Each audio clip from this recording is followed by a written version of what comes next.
नमस्कार मंडळी, journey with Janhvi या चॅनलमध्ये मी जान्हवी पुन्हा एकदा एका नवीन रेसिपीसोबत आपले खूप खूप स्वागत करते. गणपती बाप्पा येत आहेत म्हणजे त्यांना आवडणारी गोष्ट तर नक्कीच बनवली पाहिजे. म्हणून आज आपण आपल्या रेसिपी चॅनलमध्ये बनवणार आहोत उकडीचे मोदक. चला तर आपण आपल्या रेसिपीला सुरुवात करूया. सर्वप्रथम आपण कढईमध्ये 1 चमचा तूप टाकून घेऊया, कारण की आपल्याला सारण बनवायचं आहे म्हणून. तूप छान आता गरम झालं की आपण त्याच्यामध्ये सर्वात प्रथम आपण खसखस टाकून घेणार आहोत आणि खसखस व्यवस्थित थोडीशी करपूस होईपर्यंत भाजून घ्यायची. गॅस फास्टच ठेवायचा आहे, बारीक करायची काही गरज नाही आहे. आता आपलं खसखस छान व्यवस्थित भाजलं गेलं. आता आपण त्याच्यामध्ये टाकणार आहोत खोबरं. मी हा एक पूर्ण नारळ खवून घेतलेला आहे, तो आपण छान व्यवस्थित पहिल्यांदा तुपाबरोबर भाजून घेऊया.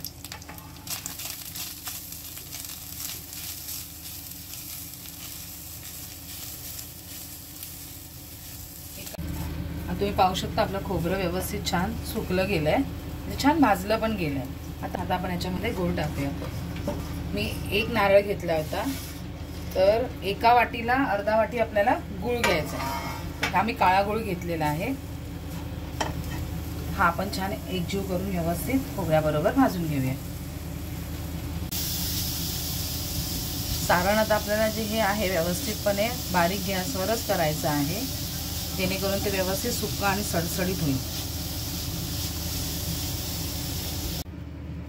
तुम्ही पाहू शकता आपलं सारण किती छान सुट्ट झालंय, म्हणजे सुकलंय सारण. तर आता आपण ह्याच्यामध्ये थोडेसे काजूचे गर घालूया. हे ऑप्शनल आहे तुम्हाला. त्याच्यामध्ये जर तुम्हाला अजून ड्रायफ्रुट्स पाहिजे असतील कुठचे वेगवेगळे, तर तुम्ही ते टाकू शकता. आपण याच्यामध्ये अजून चांगली चव यावी म्हणून आपण याच्यामध्ये वेलची पावडर आणि जायफळ पावडर टाकणार आहोत. त्यामुळे काय होतं, त्याला सुगंध पण छान येतो आणि चवसुद्धा सुंदर येते. अशा प्रकारे आपलं हे सारण आता तयार झालं आहे. आता आपण वरच्या आवरणासाठी लागणाऱ्या पिठाची तयारी करूया. मी हे इंद्रायणी 1 वाटी पीठ घेतलेलं आहे. याच मापाने मी हे पाणी सुद्धा घेतलं. मी त्याच कढईत घेतलं ज्याच्यामध्ये आपण सारण बनवलं, त्यातच आपण आता उकड सुद्धा काढणार आहोत. सुरुवातीला मी त्याच्यामध्ये हे चवीनुसार थोडं मीठ टाकून घेते. 1 चमचाभर एवढं तूप टाकून घेऊया त्याच्यामध्ये आणि त्याला छान कड काढून घेऊया. त्याच्यामध्ये आपण ना 1 चमचा साखर सुद्धा टाकणार आहोत. साखर यासाठी टाकायचं आहे जेणेकरून आपण जी पाळी बनवतो त्या पाळीला सुद्धा हे गोडवा यावा, म्हणून आपण ह्याच्यामध्ये साखर टाकली आहे. आता ह्याला आपण छान उकळ काढून घेऊया. आता आपण ह्याच्यामध्ये पीठ टाकून घेऊया. थोडं थोडं करून टाकूया, आता अंगावरती येईल ते वाफ. हे आपण व्यवस्थित उकड शिजवून घ्यायचे पाण्याबरोबर आणि मग त्याच्यानंतर आपण त्याच्यावर ढाकण लावून व्यवस्थित परत ती उकड शिजवत ठेवायची 1-2 मिनिटं. 1 मिनिट.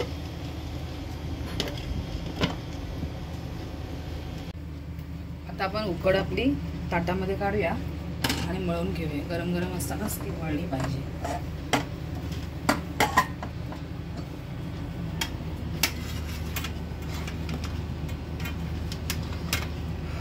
आता आपण ना थोडं थोडं पाणी लावून आहे ना थोडंसं मळून घेऊया. पटकन एकदम गरम गरम मळता येणार नाही, म्हणून थोडं थोडं हाताला पाणी लावायचं आणि मळून घ्यायचं. आता तुम्ही पाहू शकता आपलं पीठ व्यवस्थित छान मळून झालं आहे. अशा पद्धतीने आपलं पीठ छान लुसलुशीत मळलं गेलं, तुम्ही बघू शकता. आता आपण याच्यावर ना थोडासा तेल लावूया, जेणेकरून आपल्या पिठाला छान चकाकी येईल.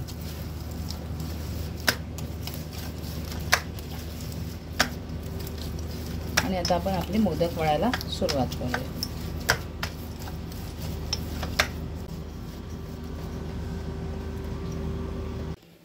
आता आपण हा गोळा तयार करून घेतलेला आहे. तुम्ही बघू शकता किती छान व्यवस्थित मी प्लेन असा गोळा केला आहे.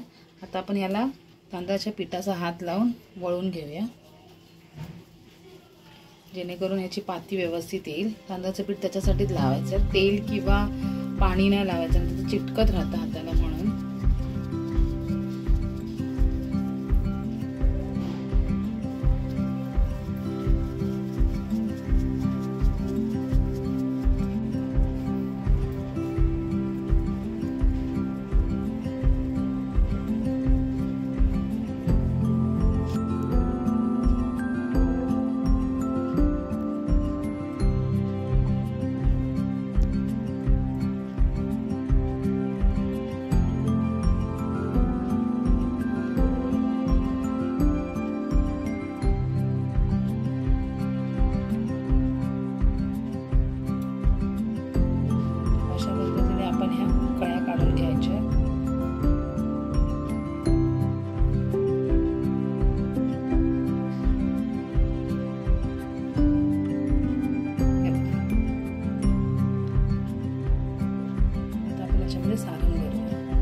वर एक्स्ट्राचं पीठ असेल ते आपण काढून टाकूया.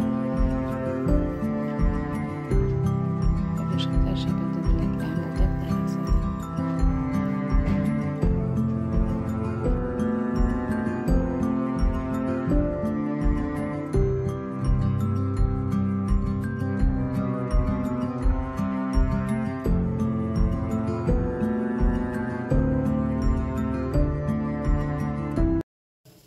तर अशा पद्धतीने आपले सगळे मोदक तयार झाले आहेत. आता आपण हे उकळवत ठेवूया. त्यानंतरच पाणी उकळवत ठेवलं होतं. आता त्याच्यावर आपण ही चाळणी ठेवणार आहोत आणि आता आपण एक एक मोदक, हे बघा असं मी थोडंसं पाणी घेतलं आहे वाटीत आपण व्यवस्थित असं बुडवूया आणि सर्व मोदक अशा पद्धतीने लावून घेणार आहोत.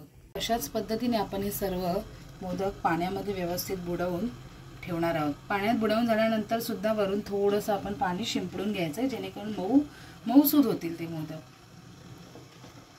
अशाच प्रकारे सर्व मोदक मी लावून घेतले आहेत. त्याच्यावरती एक एक केसाची स्ट्रीम पण लावली आहे.